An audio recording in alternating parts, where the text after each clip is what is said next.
Welcome back to Reviews with Elaine, because I have opinions. Today's opinions will be about The Wizard Hunters by Martha Wells. Before I jump in, I'm going to give you a warning. I'm a little bit low energy in this one too, because it seems I'm not over COVID yet. I'm trying, guys. I'm trying. So I bought this book because of YouTube. But not the way you usually buy a book because of YouTube. I did not see an advertisement or a video about this book. No, I was making a video about an entirely separate book. So a couple of months ago, I was making one of my reviews of books I haven't read in years, and if you have not figured out that series, I record like 50 of them in one night and then just edit and release across a couple of months before I go back and make more. But I was making a video about this book, Death of the Necromancer by Martha Wells. And I remembered that when I read it, I had immediately finished and gone, oh yeah, I want to read more by Martha Wells. I really like this author. But the problem is, at that time, my to-be-read shelf had gotten a little bit out of hand. Like, there was a lot on it, and a lot that had been sitting on it for years. And on top of that, I was not what I would call financially stable at that moment. So I sort of just filed her name away as an author that I'd buy later. And then I forgot until I was making that video.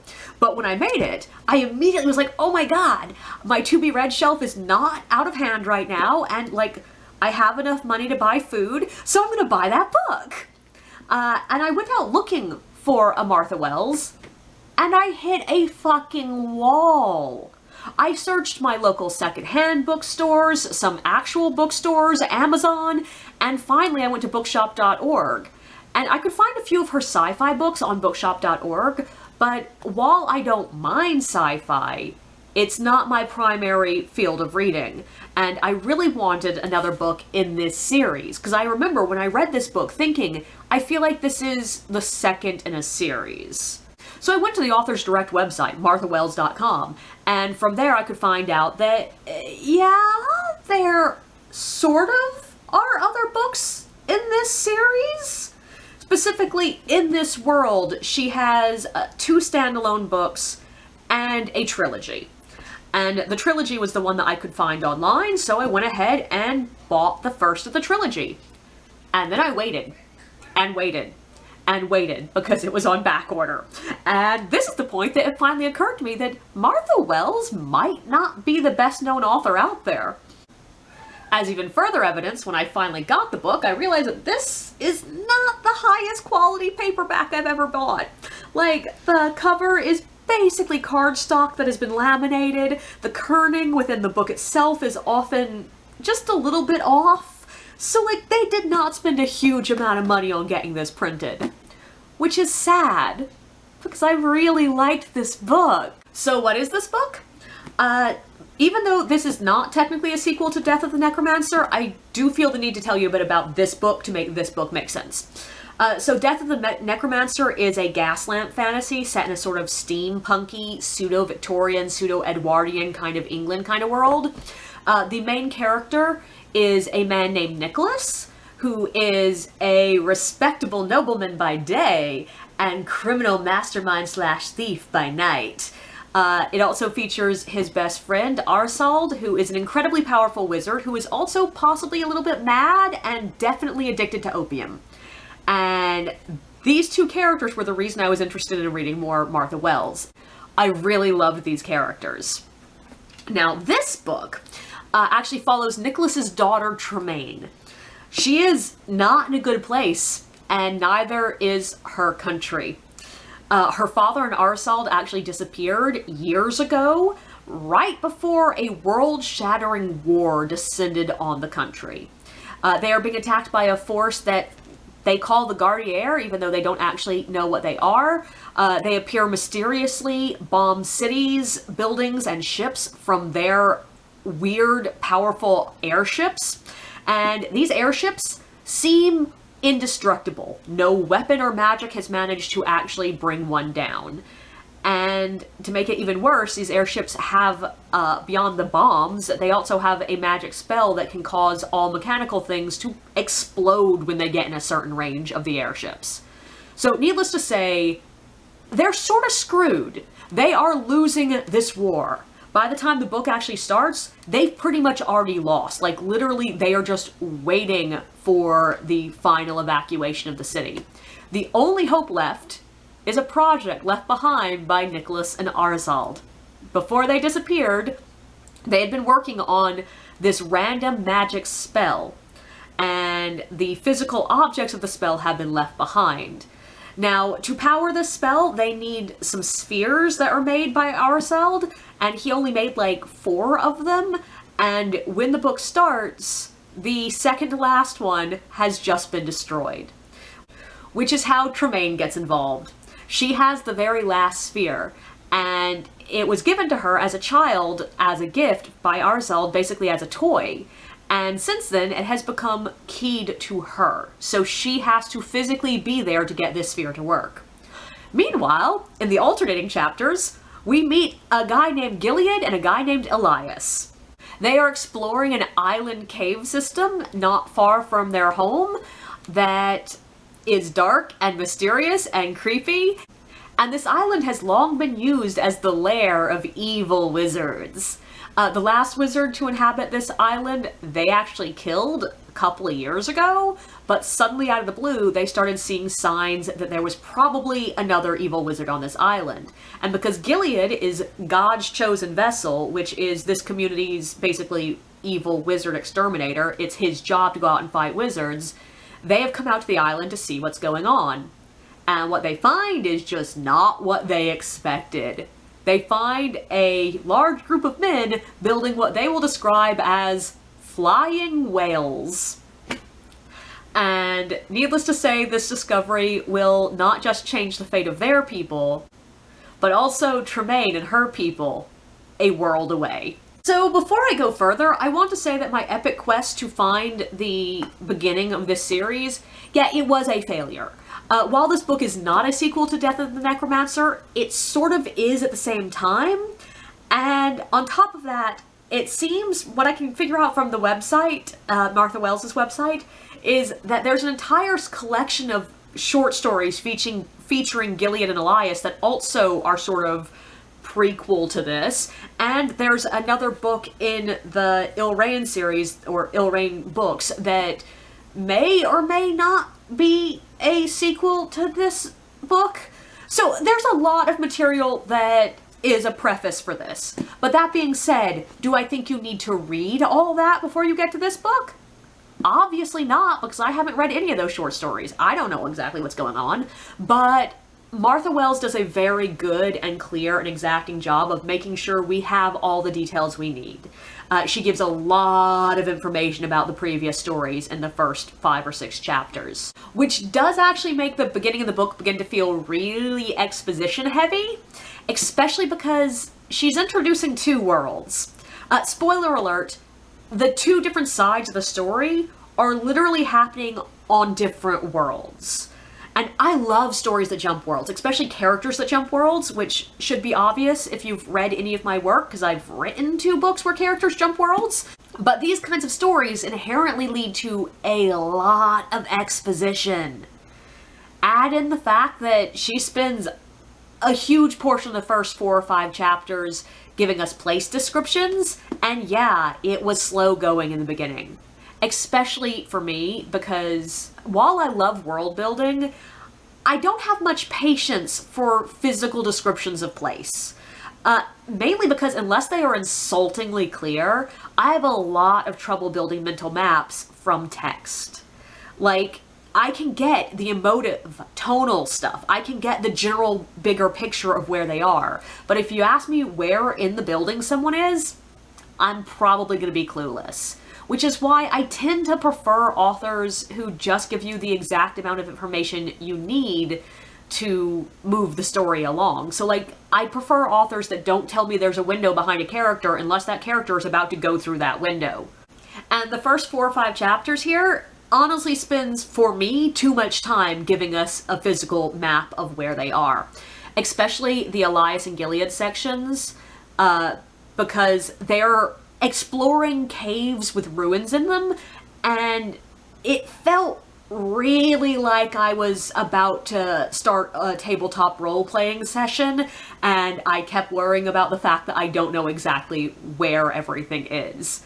But once the action got going, it didn't really matter. Like, I could follow the action perfectly fine, even though, yeah, I skimmed some of the sections where she was like, and then they turn right, and this bit goes to this, and this goes to that. I'm like, oh my god, I don't remember this.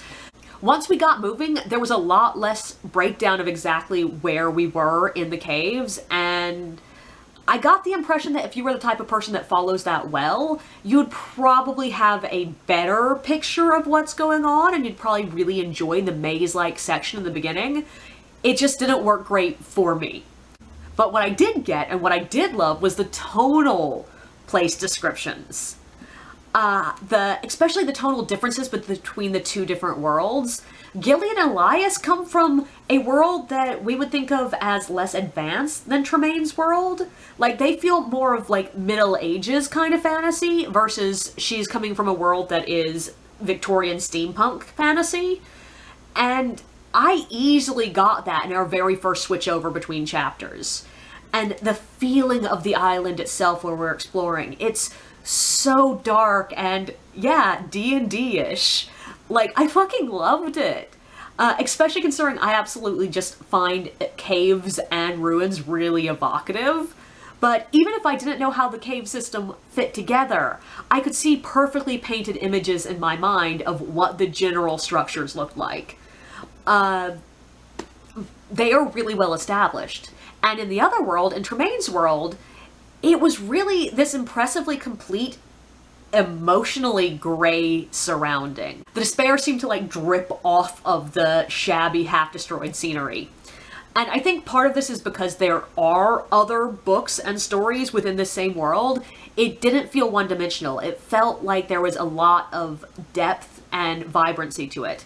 I could really picture the destruction caused by the war, but also the way it was before it was destroyed. It created really strong, evocative feelings of the world wars, while also staying within the steampunky tone. I would also like to just talk about the tone of the book in general. I would say it is vanishingly rare that you find a book that starts with your lead character contemplating suicide, but still manages to maintain a playful tone. And it's not like Wells was making fun of or demeaning Tremaine's feelings. There are a couple of actually really beautiful passages where Tremaine has to confront her feelings and evaluate them and evaluate why she's feeling this way and if she actually really wants to go through with this. And I think it's handled with some real grace. But even though Tremaine was despairing, her world is falling apart around her. The country is dying. The writing kept me from having to feel that despair as well. It reads like an adventure novel, and there's a lot of banter, enough silly moments that I laughed out loud. There are moments of joy and hope. It's a fun book to read. Now, it does help that Tremaine herself is a character with a really dark sense of humor and also a smart-ass kind of tone. So the darkness felt more of a playful darkness itself. And it also helps that when Tremaine was at her darkest, we usually were switching immediately back and forth with Elias, who is a much more cheerful, optimistic character. He is the kind of character that, even though you can tell he's been through a hell of a lot of shit, he never seems to really doubt that they will succeed. Like, he might not survive, but they're gonna succeed. He seems to face everything with a blasé challenge, which was a really strong counterpoint to Tremaine's despair in the beginning. And, okay, like, oh my god, I just really want to talk about their budding relationship. Spoiler alert, yes, the two sides of the book do come together, these characters do meet, and yeah, it seems pretty clear to me that Elias and Tremaine are gonna eventually end up together. They seem to like each other, and I love how this relationship is developing. They don't just see each other and immediately think, oh, I'm in love with that person. There is my love interest. Let's go love interest. They meet and they gradually notice things they like about each other, and they build a real trust and a bond. There's this lovely moment pretty early on. They've literally just met and rescued each other, And he looks at her, and just in passing, he thinks, I like the look in her eye. I think that she actually can do some shit. And it's just small moments like that that built up to what felt like a real emotional relationship. And by like maybe a third of the way through the book, I was shipping them so hard. Now, I will say, I'm easy to convince to ship like two people. If an author wants me to want two people together, I probably will. Usually all you have to do is tell me these two characters like each other. I'm like, cool, I'm rooting for them. But part of that is because I don't care that much. Like, even if there was a character that I'm like, that character fits them better. Like, it doesn't matter that much. I don't get that emotionally invested in characters falling in love. I just want them to be happy. But this was the rare occasion that I liked them together so much because they fit together perfectly. Martha Wells is avoiding all the annoying romantic tropes that make me just hate romances in books, where there's like stupid miscommunications that could have easily been resolved if anyone fucking talked to each other. Tremaine also, like, never looks down on Elias, even though he comes from a world that she should probably think of as more primitive than her own. And Elias, on the other hand, trusts and supports Tremaine, even though she is obviously significantly physically weaker than him, and often clearly needs his protection. They work together, they respect each other, and there's real reasons for them to like each other. And it's not just like, oh look, he's pretty or she's pretty. They fully support and respect each other. And I will be utterly furious if Martha Wells ruins this in later books. But honestly, just across the board, I loved this book. It was fun, enjoyable, high stakes, without flattening the emotions. The characters are flawed, but likable. The worlds are both inventive, but with serious depth. Like, when I finished this book, I immediately wanted to start reading the next one, which I can't because it's on back order. I will say the ending, there are not strong resolution feelings at the end of this book. I mean, the plots and subplots are technically resolved, but so much of the next book's bigger plot has already been introduced that it feels like if the trilogy of books is a roller coaster, most trilogies end with the first book ends like at the bottom of the first small hill. This book ends right at that awkward moment where the car of the roller coaster is like peeking over the edge of the hill and is just sort of hovering there until enough of the weight pushes it over. So, needless to say, it's very clearly feeding into the next book. And that's good. It really makes me desperately want to read the next one. But I do think it needed maybe another 5 pages of just decompressing. But this does not decrease my enjoyment of the book. So overall, I would say, yeah, I definitely love this one. I really hope that the next ones live up to this one. And I hope I can actually get them. But also, I think more people should read Martha Wells. Like, I feel like she needs a lot more love.